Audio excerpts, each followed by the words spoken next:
Welcome to X Knows the Joes. I'm Coach Gene Clemens. Thank you for being back with me once again. Football is back. Football is back in earnest. This weekend we had high school, we had college, we had professional football. It wasn't just a couple people here or a couple teams there. Everybody was back, or at least almost everybody was back that was supposed to be back right now. And it made for a really, really interesting and a really, really exciting weekend. One of the things that I like to try to figure out is look around the country and see what teams are doing that's probably a little exotic, maybe something that you haven't seen before, because that's what X and O's and Joes are all about. It's trying to find various ways to scheme up teams, especially when you believe that you might be outmatched by that team.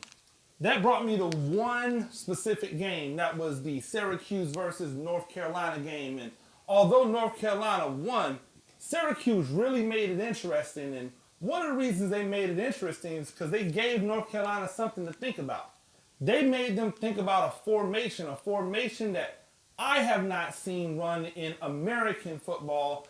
I've seen run in Canadian football. When you think, wait a minute, Canadian football, there's 12 people and they're moving all at one time and they can come towards the line. Yes, but the formation spirit, its understanding comes from Canada, and I wanted to show it to you now, so stay tuned. So, this is the formation that Syracuse was running versus North Carolina, or at least one of the formations they were running versus North Carolina. So, they had essentially a trips look, and their quads became the fourth guy who was sent back here probably around 15 yards back. And you're probably saying, wow, 15 yards back, that's a lot. Well, yeah, doesn't really matter how far you set them back. There's no rule that says they have to be a certain amount of yards close to the line of scrimmage.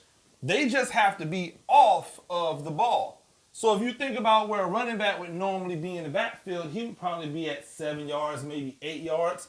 But to put him 15 yards back is perfectly legal because you have not crossed the plane and you don't have too many people on the line of scrimmage. So they set up a trips, brought this guy over here, still had their split on the opposite side. Now, what is the purpose of doing this? Well, here's what happens a lot of times, especially in the screen game.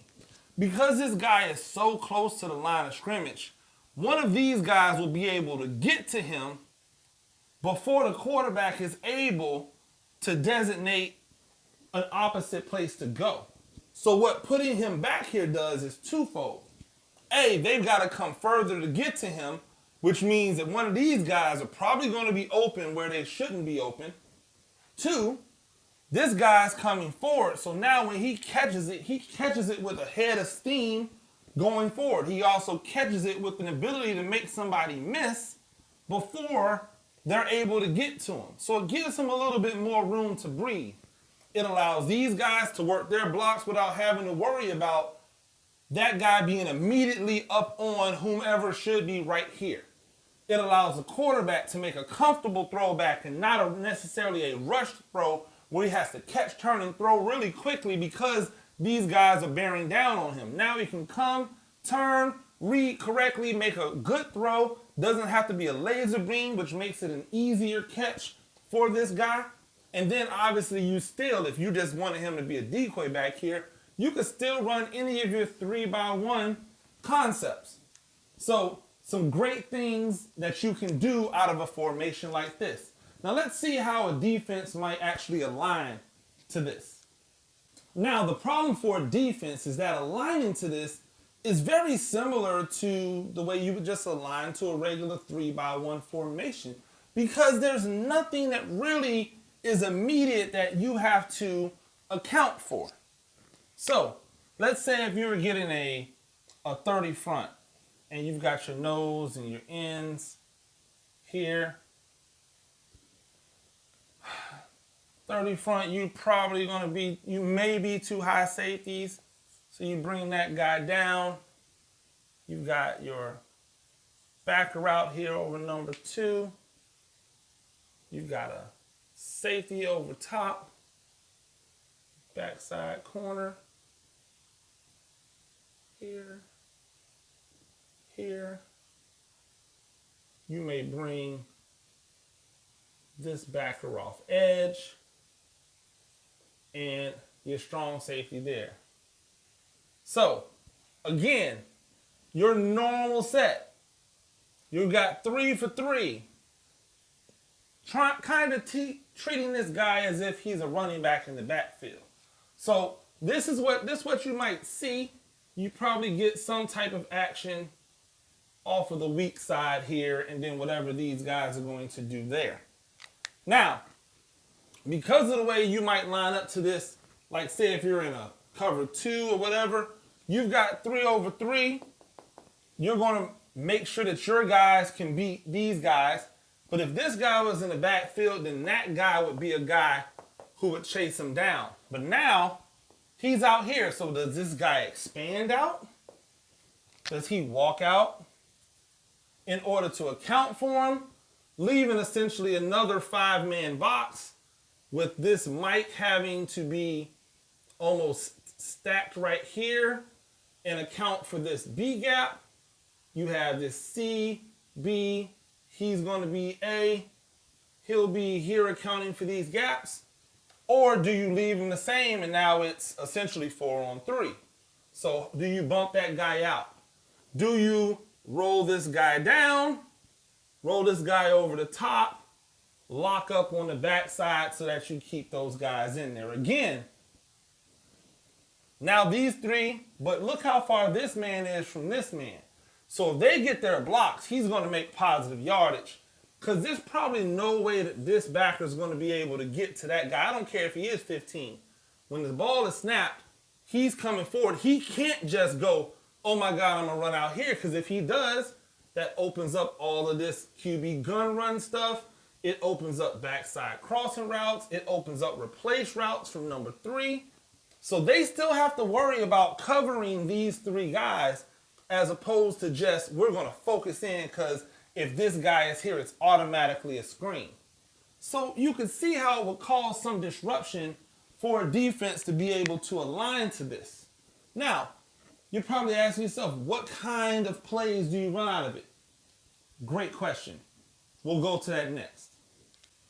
Now, if we're going to run some plays, and say we're running against this same 34 defense, which seems to be a pretty sound defense to run, versus this, if you were doing this, you probably want to slant to the field side. So let's say you were going to slant these guys that way. Here, now he's responsible for that A gap. He's responsible for that B gap. You've got all your gaps covered. You could decide to high-low backside, or you could have him man up and have this guy work here, him work down. It really all depends on what you're doing. Offensively, there are a few things you could run. So, first off, you could still run some type of jet read to the backside. I mean, again, this is 4 guys. 1, 2, 3, 4, 5 offensive linemen. There's your 5th guy. Leave him alone. Read this guy. So now everybody's going to block that way. You're going to read that guy. He comes across on his jet, reach, rip, and run. You're reading the backside in. Boom, boom. You can have an RPO off that. A double slant action where if he takes off, you've got that slant in behind him. He chases. You got the second slant in behind him because he has to stay here because this guy is here. So he can't follow that guy in unless they're in man-to-man. And then if they're in man-to-man, boom. So you could also run any of your 3-by-1, route combinations versus cover 2. So you could always run your levels or flood or whatever you wanted to call it. Have him go here. Have him drive here. Here. You could always have that. You could always run 4 verticals and have him as the check down guy if they don't account for him. You could run a double drive concept where He comes here. He's in there. He's low. And then this guy is working almost as your wheel guy. So you're attacking all of the openings in this defense. Then obviously you have the look where you just turn and throw it to this guy. And again, there's two ways you could do it. You could run him vertical, run him vertical. Excuse me. You could run these three verticals and turn and look here. If one of those two dudes steps down, somebody screwed up. So now, if he tries to step and come here and he doesn't carry number 2, boom, you hit number 2 right here in this alleyway, because the free safety has to account for this over route coming towards him or coming between him and this backside safety. That backside safety is essentially really, unless he's in man-to-man back here, responsible for this half. So he's responsible for this half. So he's going to have eyes on number 3. He comes here. He comes here. He tries to drop. Boom, you hit him. He drops. If he comes, you hit him. If he drops and he drops, you hit him. If they're playing man-to-man, if all 3 of them drop with these 3 guys, you hit him.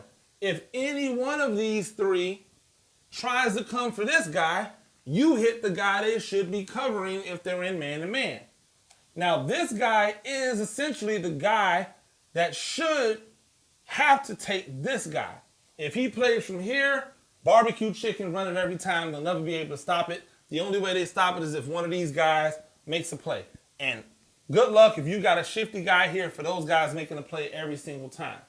The only other option is for them to bring him out, make that a true 5-man box. Now, probably want to do some QB gun run stuff. Inside zone, get you a cage going, get a power read going. If you wanted to get sexy with it, just really all depends up to what you want to do. But you have that in the option. So when you bring the option in for him to throw this quick screen, you don't necessarily have to block with these guys. The problem is these defenders will never know. They'll never know if they're blocking them or if they're going out on the route until they settle their feet. And even then, we all know you can always hit a stalk and go on people. So those are some ways that you can exploit this formation to really take advantage of a defense. It really doesn't matter what defense they call. You can't really bring 4 guys over these 4. If you do, you're leaving a very exposed box. And if you leave an exposed box to a qualified offensive coordinator, they're going to exploit that exposed box. That's all the time I have today. If you like this video, make sure that you like it. Make sure that you subscribe to the channel. We are getting very, very close to hitting our 1,000 subscribers. That's 1,000 legitimate, true subscribers. You guys that actually watch these videos, that care about what we are doing. You may not watch every single video that I do, but you know that you're invested in parts of this world that I'm in when it comes to football coaching, and then the overall love of football. If you want to look at any X and O's to Joe's, make sure that you follow the channel. Go back and look at them. We have tons of videos out there that are designed to help you better scheme when you may not have the Jimmys and Joes like everybody else does. So until next time, I'm Coach Gene Clemens. Y'all make sure that y'all scheme them up.